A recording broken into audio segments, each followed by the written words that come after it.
ప్రత్యక్షమగును. నీవు ఆయనను విసర్జించిన ఎడల ఆయన నిన్ను నిత్యముగా త్రోసివేయును. దీన్ని గౌరవంగా పరిగణించు.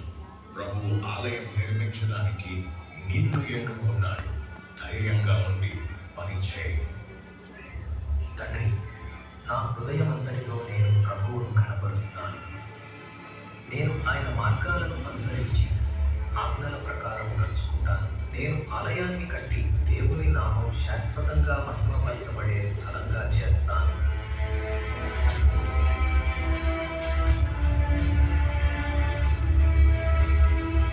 నా కుమారుడా, నేను దేవుని మందిరాన్ని నిర్మించాలని ఆశించాను, కానీ దేవుడు నిన్ను ఎన్నుకున్నాడు.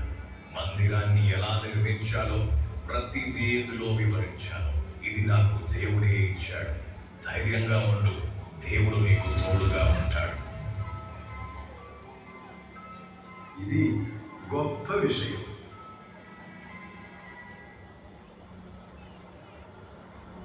దావీదు తన జీవితంలో 2 ఘోరమైన తప్పులు చేశాడు. మొదటిది బత్షెబాతో పాపం చేయడం. సైన్యాన్ని యుద్ధానికి పంపించి తను మాత్రం రాజమందిరంలోనే ఉండిపోయాడు. ఒకవైపు సైన్యం యుద్ధానికి సిద్ధమైంది, మరోవైపు దావీదు పాపంలో పడిపోవడానికి సిద్ధపడింది.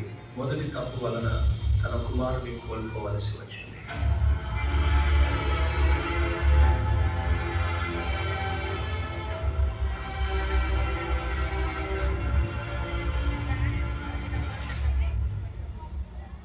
రెండవ తప్పు, దావీదు తన సైన్యాన్ని లెక్కించడం. దేవునిపై నమ్మకం ఉంచడానికి బదులుగా అతను తన సైన్యాన్ని లెక్కించి తన సైనిక బలంపై ఆధారపడ్డాడు. యోవాబు దావీదును హెచ్చరించాడు. రాజా, దయచేసి ఇలా చేయకు. కానీ దావీదు పట్టుబట్టాడు. ఇది గర్వానికి దారితీసింది. ఈ తప్పిదం ఫలితంగా ఒక ఘోరమైన తెగులు వచ్చి 70,000 మంది ప్రాణాలు కోల్పోయేలా చేసింది. ఆ విధంగా దావీదు తన అతిక్రమణకు దేవుని శిక్షను భరించాల్సి వచ్చింది. అప్పుడు ప్రవక్త గాదు దావీదుతో, నువ్వు వెళ్ళి ఓర్నాను స్థలాన్ని కొని బలిపీఠము కట్టి బలి అర్పించు. అప్పుడు ఈ తెగులు ఆగిపోతుంది. ప్రవక్త గారు చెప్పిన ప్రకారం దావీదు ఓర్నాను దగ్గరికి బయలుదేరుతాడు.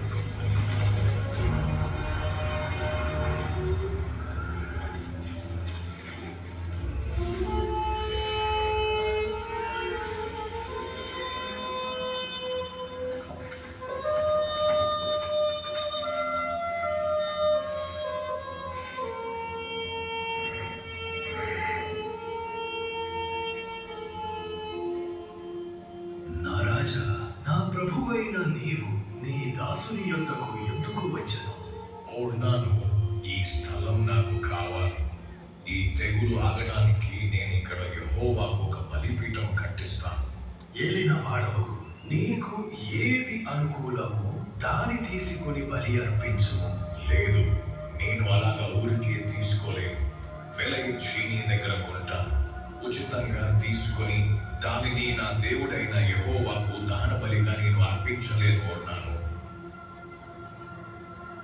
అలాగా దావీదు ఓర్నానుకు 600 మణుగుల బంగారం చెల్లించి ఆ స్థలాన్ని కొన్నాడు.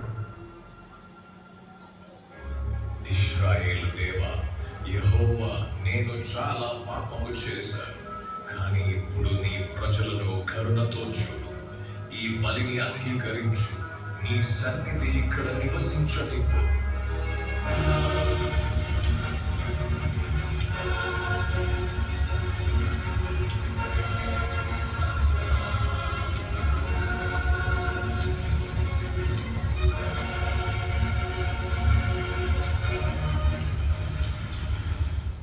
అబ్రహాము ఇస్సాకును బలి అర్పించడానికి తీసుకువచ్చిన స్థలం కూడా ఇదే. రాజకుమారుడు సొలొమోను అప్పటి వరకు దేవుని సాన్నిధ్యము ఒక సాధారణ గుడారములో, మోషే గుడారంలోనే నిలిచి ఉండెను. ఇంతవరకు ఇశ్రాయేలు ఇలాంటి నిర్మాణ కార్యాన్ని ఎప్పుడూ చేపట్టలేదు. ఆలయ నిర్మాణార్థం సొలొమోను టైరు రాజైన హీరామునకు సహకారం కోరుతూ వినతి పంపెను. నా వార్తావాహకుడిని వెంటనే పిలిపించు.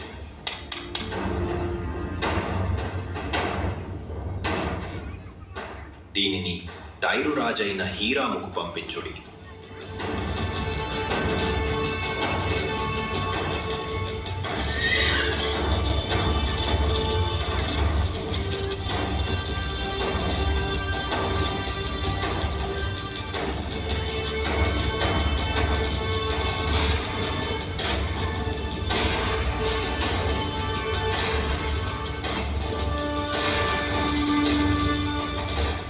నేను సొలొమోను రాజు సందేశవాహకుణ్ణి టైరు రాజైన హీరాముకు ఒక సందేశం తీసుకుని వచ్చాను.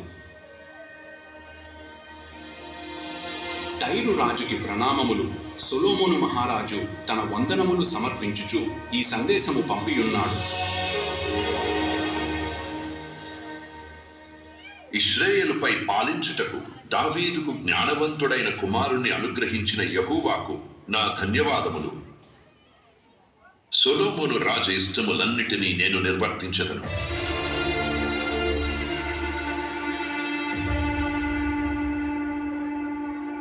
నా మనుష్యులు దేవదారు చెట్టు నరికెదరు.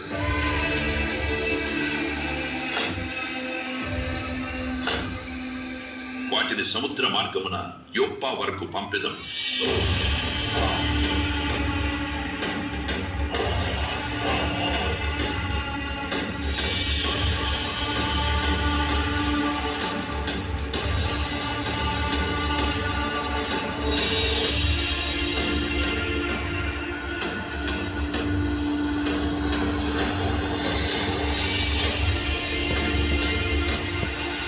అక్కడ నుండి అతని సేవకులు వాటిని యెరూషలేముకు తీసుకుని పోవచ్చును.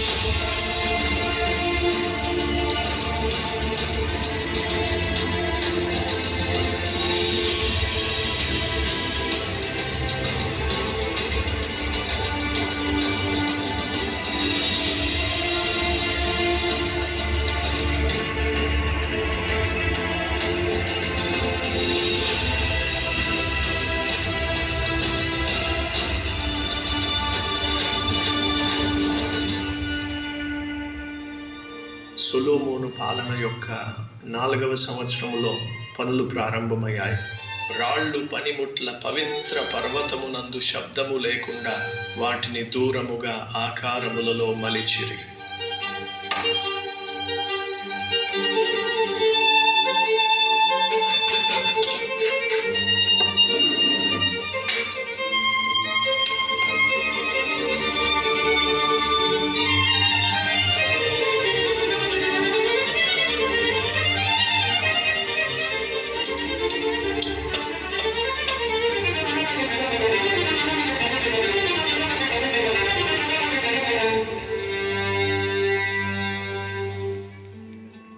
ఆలయము 7 సంవత్సరములలో సంపూర్ణమయ్యను.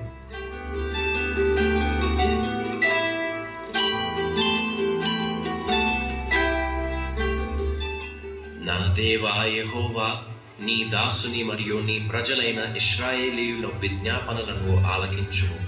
వారు నీకు మొరపెట్టినప్పుడెల్లా వినుము. మోషే ద్వారా ఐగుప్తు నుండి తీసుకుని వచ్చినప్పుడు నీవు ప్రకటించినట్టుగానే వారిని సమస్త జనములలో నుండి వేరు చేసి నీ స్వాస్థ్యముగా చేసుకొంటివి.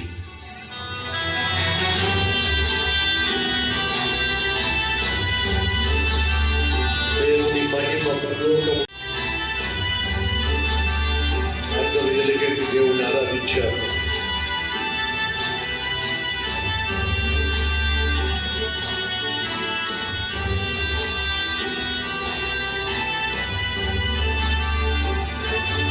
ఎన్నడూ ఎప్పుడూ చూడనటువంటి అద్భుతమైన మందిరం నిర్మించబడింది.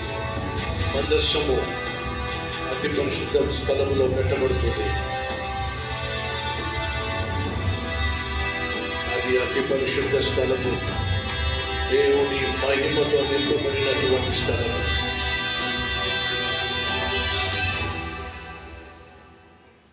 దేవునికి మహిమ ఉత్సవము చేసెను.